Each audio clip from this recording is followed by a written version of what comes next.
I was so bored, and then I returned it. But I have rules, and when I bought the SM7B, I ignored my rules.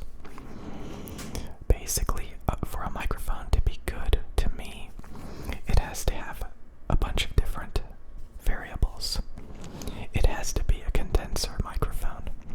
Ribbon and dynamic microphones are not sensitive enough, which means you'll have to crank the gain on your preamp, which will always leave a poor signal-to-noise ratio.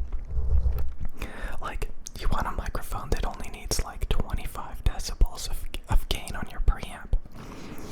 So if you get a microphone that needs like 40, 50, 60 decibels of gain on your preamp, that means it's not very sensitive. And unless you close talk the microphone extremely close, there's going to be some hiss in your recordings. And if you need like 55, 60 decibels of gain, it doesn't even matter if you close talk the microphone. There's going to be preamp hiss. There's no preamp in the world that can really power a dynamic microphone without a poor signal-to-noise ratio. So, yeah, dynamic microphones are basically like condenser microphones that have bad self-noise. And dynamic microphones just do not sound as good as some of the best condenser microphones. They're not detailed enough, they're not transparent sounding enough. So, for me, a microphone has to be a condenser microphone. Now, there's condenser microphones that need a lot of gain on the preamp, but most condenser microphones are sensitive enough that you don't have to worry about the preamp if it's, reasonably good. So, you need a sensitive condenser microphone to sound its best. Then, out of those condenser microphones, there's only a handful that attempt to sound transparent and natural. Most condenser microphones sound lumpy and funky and not very good. And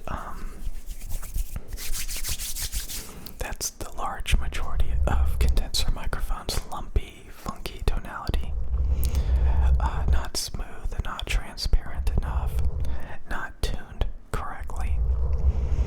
So you can disqualify the large majority of microphones. Now, I use the Neumann TL103. It has 7 dBA self-noise, or like a signal-to-noise in the high 80s, which means it has no audible hiss from the microphone. It is also very sensitive. It only needs like 25 decibels of gain from the preamp, so you're not stressing the preamp. And the microphone itself has low self-noise.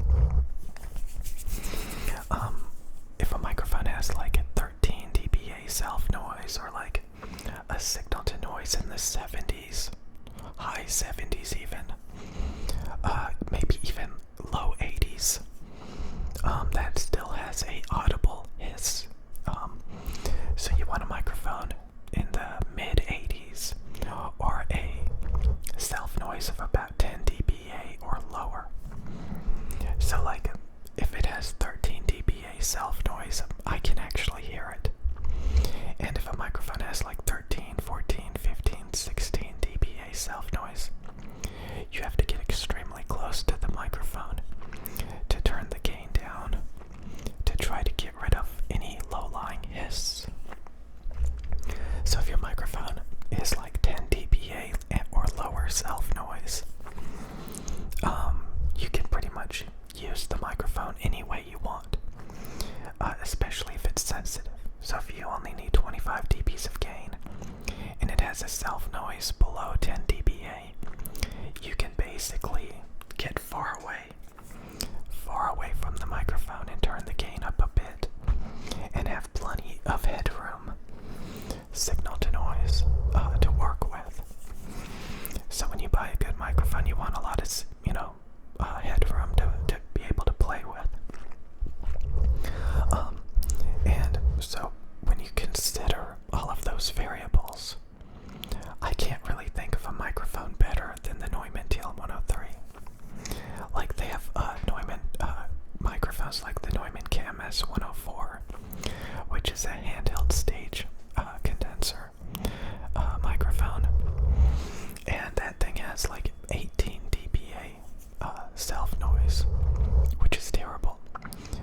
since it's meant for the stage and you're supposed to be close talking it, extremely close from the diaphragm, you can maybe, work with that signal to noise to get reasonable recordings.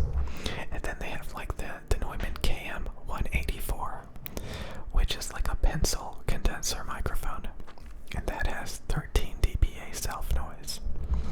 So that's a bit better, from 18 to 13 decibels. That's like 5 decibels, and that's considerably lower self noise. So technically, the KM184 pencil condenser would probably be a better studio microphone than the KMS104 handheld stage condenser, because of the lower self noise, and they have about the same tuning, about the same frequency response. One is just a pencil condenser, and the other one is a handheld stage condenser. So, now again, back to these microphones that I'm using. These microphones have a large diaphragm, not a small diaphragm. They have ultra low self noise. They're brighter, they're clearer. These microphones are the best microphones I can come up with for making YouTube videos. There is the Rode NT1, that's the black Rode NT1, that's pretty sensitive. It's almost as sensitive. I think it needs a couple more decibels of gain. So the Rode NT1 is not as sensitive as these. And it has like 4 dBA self noise, or a signal to noise of 90 dBA, which is really low self noise. So if you want a budget stereo pair of microphones for ASMR, get a stereo pair of Rode NT1s. They're like $250 each, which is a really good deal compared to what's out there. It's very neutral, it's very transparent, it has some treble clarity. It sounds a little bit funkier, a little bit worse than the TL103 though, but just a little bit. But you're saving, over $1,000.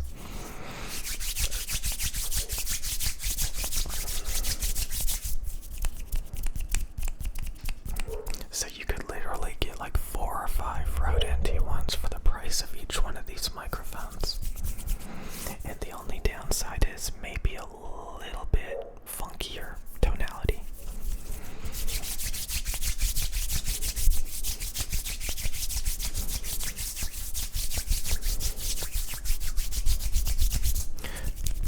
So I don't really need to buy any more microphones unless I'm really, really bored. And if I directly compare any of those microphones I listed to these, they're gonna lose. These are better. Tonality wise, specification wise.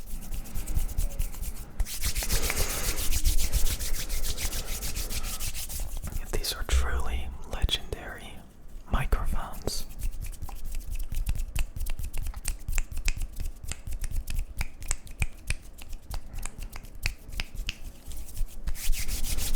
So again, dynamic microphones are not good enough. They're always not sensitive enough. They stress the preamp, which is very, very bad. Most condenser microphones sound funky, harsh. Some of them have high self-noise. Some of them even are not that sensitive.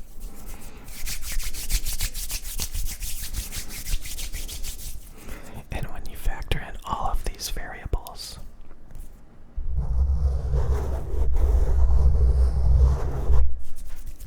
these are the best microphones in the world, I believe. Especially for ASMR and just in general. If you want a very clear, transparent, high-performance microphone. Even multi-$1,000 microphones that cost more than these. Most of them have worse course, self noise performance.